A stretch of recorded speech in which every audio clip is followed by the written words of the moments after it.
season now of preseason. I think that is pretty good. You know what I'm saying? Everything that has transpired and has come out with the Caitlin Clark effect, I think this is overall a win for the league, but more especially for the Indiana Fever. Let's check out what some of the fans had to say down there. Somebody said change the picture. Those two teams always play great games against each other. That's good for a preseason game. The CC effect. And yeah, man. Now today, the Caitlin Clark effect showed up in the numbers once again as the Indiana Fever's first preseason game of the year pulled in strong viewership. The Fever and New York Liberty matchup on ION on April 25th drew an average audience of 743,000 viewers, a 76% increase over ION's first preseason broadcast from the prior season. Nearly hitting 1 million viewers for a preseason contest is a notable benchmark, and the result is being widely read as another data point demonstrating how much Clark's presence moves the needle for the league and for Indiana specifically. Man, now today was another day of practice. A bunch of footage came out. Balling out. Looking great as usual.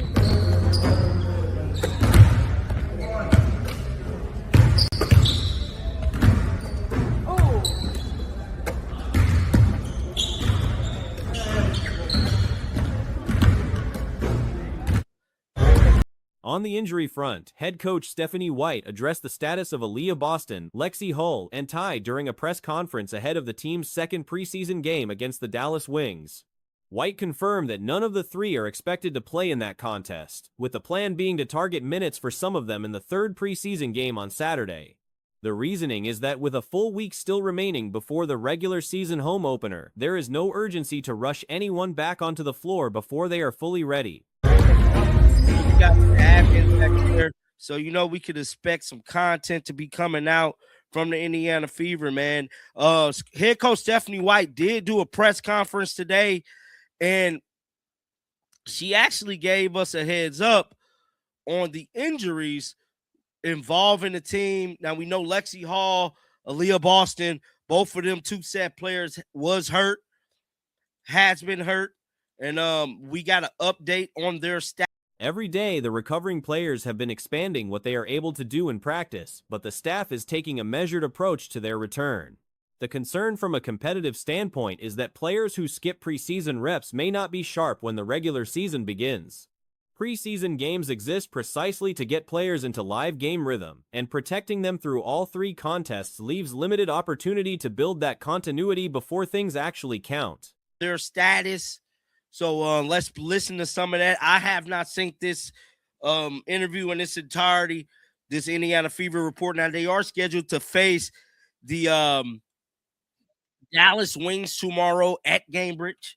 Man, I sure wish I could have went to that game, but my son got a volleyball game, so I can't go this upcoming, tomorrow. I'm finna say this weekend, but yeah, man, let's listen to this. She's so kind to everybody on the team. People really like who she is, but she plays. White also detailed the defensive areas the team is targeting for improvement heading into the next game. Closeout technique was highlighted as a specific weak point, with players getting beaten off the dribble too easily in the first outing. The coaching staff is emphasizing what they call guarding your yard, meaning individual defenders need to take ownership of a defined space and prevent blow-bys before relying on help rotations. But yeah, man, let's listen to this. She's so kind to everybody on the team. People really like who she is, but she plays with such a toughness to her. People really respect it about her. What do you think of that dichotomy? Well, I think, we always talk about being a different kind of person on the floor, right? Like it takes a different mentality. I think she really exemplifies that. She is. It's like she's a beast on the floor. She's competitive, and off the floor, it's like she's kind. She's a mother hen. She's great to everybody. She's welcoming and inclusive, and she's just really the perfect example. The help structure is designed around forcing opponents into one-way options, and when defenders allow the other direction, the entire defensive scheme breaks down. Positioning before the ball is even advanced, and discipline in those initial assignments are the focal points going into the next practice block. Offensively, White described adding new elements this week and said the team has shown improvement daily. She's welcoming and inclusive, and she's just really the perfect example of what you mean. Being a rebounder as good as she is at that size, what do you think makes her so good at that? If it's technique, if it's just willpower, how do you I think she's got great instincts, number one. She's got a great feel for the ball. She has great body control. She understands how to use her body to put herself in position to get those rebounds. And she's got a toughness about her. I mean, so I think it's a combination of all three things. Just from an injury report standpoint, do you expect Aaliyah, Lexi, Kai to play tomorrow? I don't know if we're going to play them tomorrow. I think The priorities remain pace, spacing, player movement, and tempo, and the coaching staff has been encouraged by the group's willingness to work.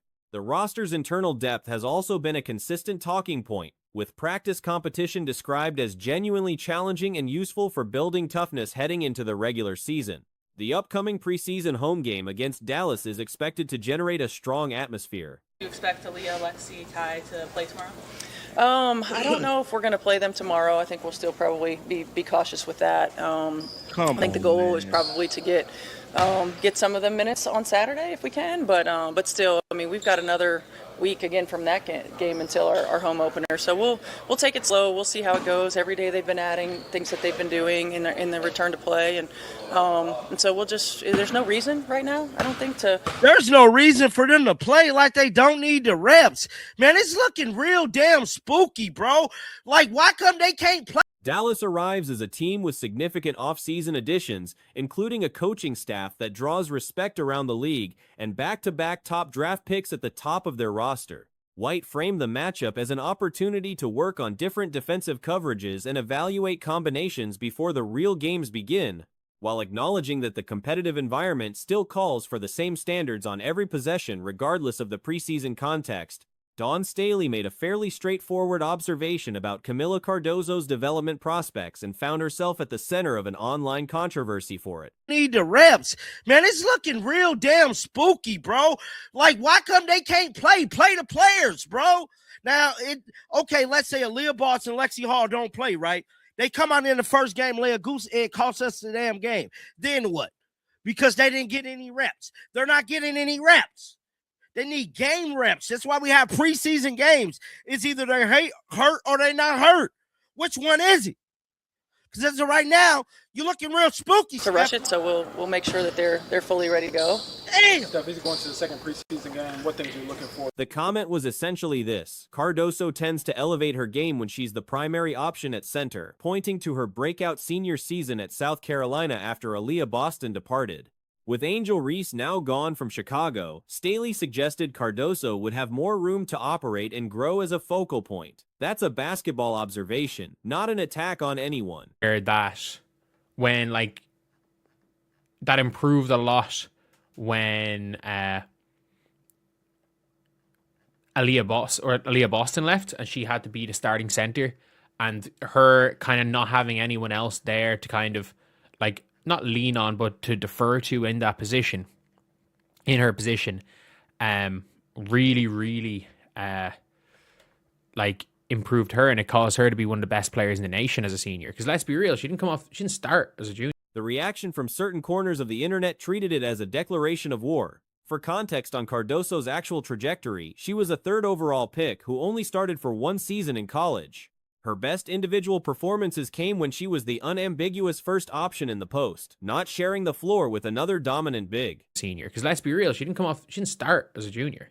She didn't start. She was the third pick and only started 1 year in college. Like, that's big. That is big.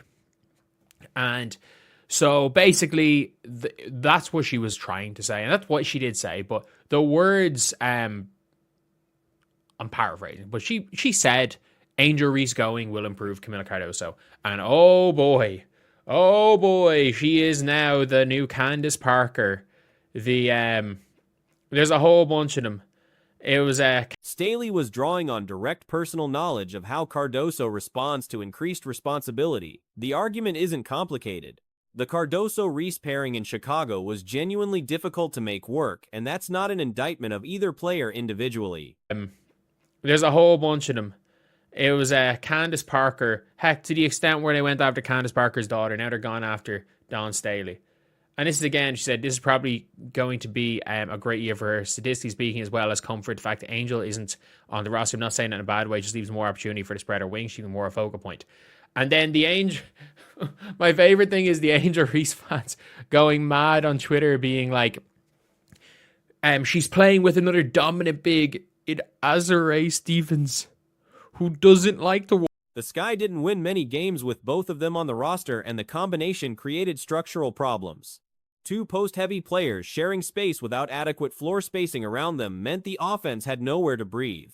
Cardoso needed pick-and-roll situations and a guard who could initiate that action. She now has Skylar Diggins, which is a meaningful upgrade in terms of offensive fit. Walk inside the three-point line.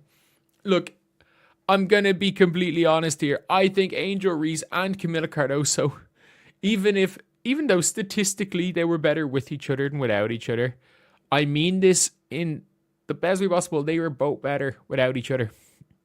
They will both be better. This was a you or me scenario. It's not saying that, like, yes, Camila Cardoso was better with Angel Reese at the 4 than she was with.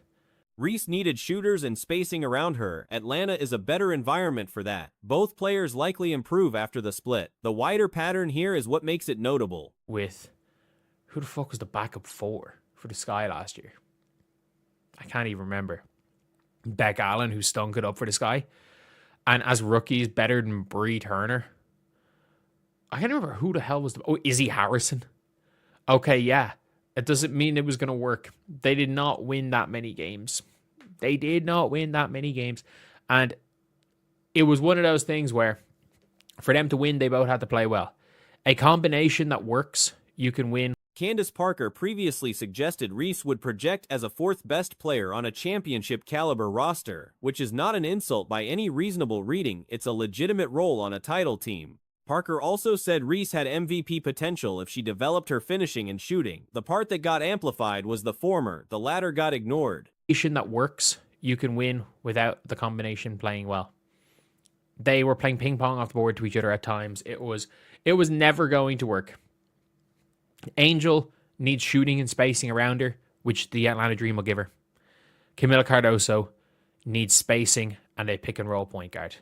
So now you've got Skylar Diggins running the pick and roll with Camila Cardoso to initiate their offense and her becoming a pick and roll big. Whereas last year, there was very little. It was just kind of catch the ball around the basket and finish well, which Cardoso does well. What followed included Reese publicly snubbing Parker's jersey retirement ceremony, retweeting critical content about Parker during the ceremony period, and generally signaling to her fan base where to direct their energy. The same dynamic appears to be playing out now with Staley. The pattern is consistent enough to be recognizable. A credible figure in the sport makes a measured basketball comment, it gets framed as an attack, and the response from both the fan base and occasionally Reese herself amplifies the conflict rather than letting it pass. Catch the ball around the basket and finish well, which Cardoso does well. I can see Cardoso going being an all-star this year.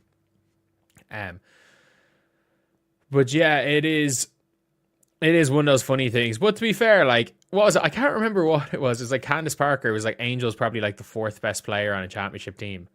And they went mad at Candace Parker. So much so. And by the way, this isn't just a fans thing. Angel Reese, because Candace Parker, the worst thing that Candace Parker ever said about Angel Reese is that she is the 4th.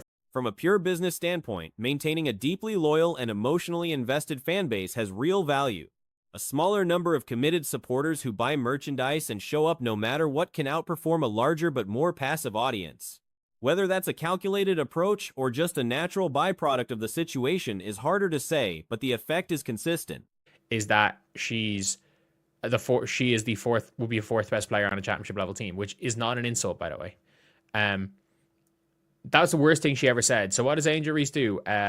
Refuse to celebrate Candace Parker's jersey retirement and retweet anti-Candace Parker hate posts. That's something that happened. And again, let's not forget, if you say one thing that isn't Angel Reese, and by the way, Candace Parker also said Angel Reese had the potential to be an MVP. Cardoso is a legitimate all-star candidate for this season given her new situation. Reese is a genuinely good basketball player who will likely benefit from the Atlanta environment. Both of those things can be true without Dawn Staley being wrong for pointing out the obvious.